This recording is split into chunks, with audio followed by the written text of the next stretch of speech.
Guys, I'm gonna make this video as fast as possible as I can.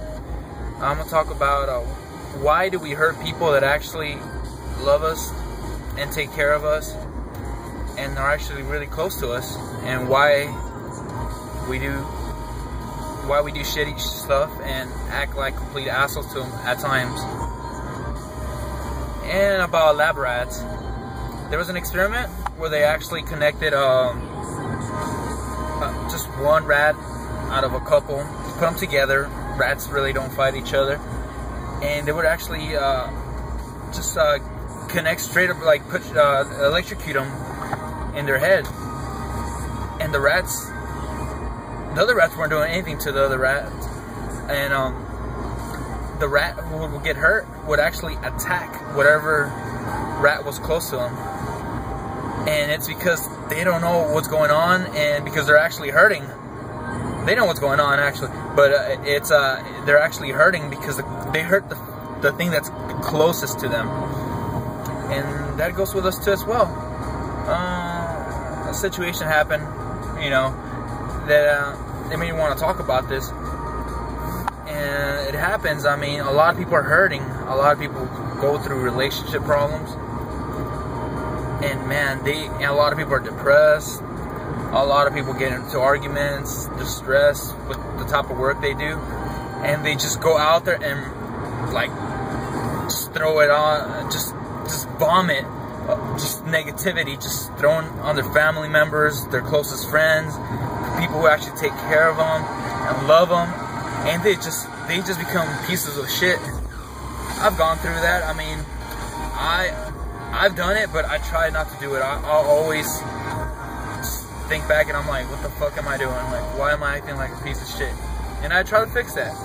A lot of times girls get arguments with their boyfriend, and same goes for guys, and they just go out there, just act like complete assholes. You're like, hey, what's up? It's like, fuck you, man. Like, you know, it's not even your fault, but they're acting like that.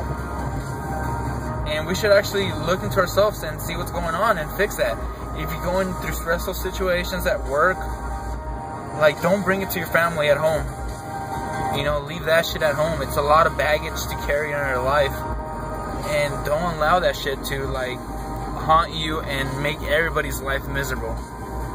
You know, a lot of people, like, I juggle a lot with a lot of money, like, financially. Like, I put my money on the line with a lot of stuff. You know, of course you're never gonna succeed. A lot of times you're gonna fail, but I don't bring that, you know, upon my family. You know, I don't talk shit to them. I mean, you know, it might be sad, but that's about it.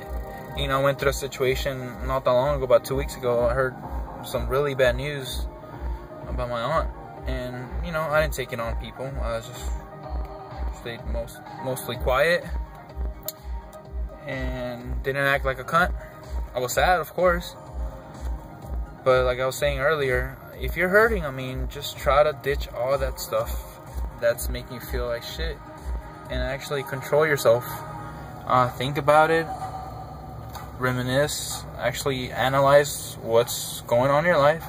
If you're hurting, ask for help. If you're going,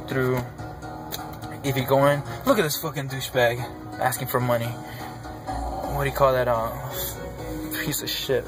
Red Cross, whatever the fuck that is. No, but just analyze everything that's going on and try to break all that stuff. If you're going through a shitty relationship, break off that stuff. It's just wasting energy that you could be actually putting into something else. If you have a shitty job, try to work it out. Like I've always said, work yourself out of there. Find something else. Change professions. I know it's hard. I mean, just don't project all that negativity. You might be depressed. Just don't vomit all this stuff on the people you love, and people who actually, you know, love you and do all they, you know, they're the world. You know, your friends, your coworkers. Don't do that shit. You know, it's not good for anybody. That just creates an environment where everybody hates each other. You're just talking shit because you're hurting, and it's a mess. You know. Think before you speak, and don't be like that, you know?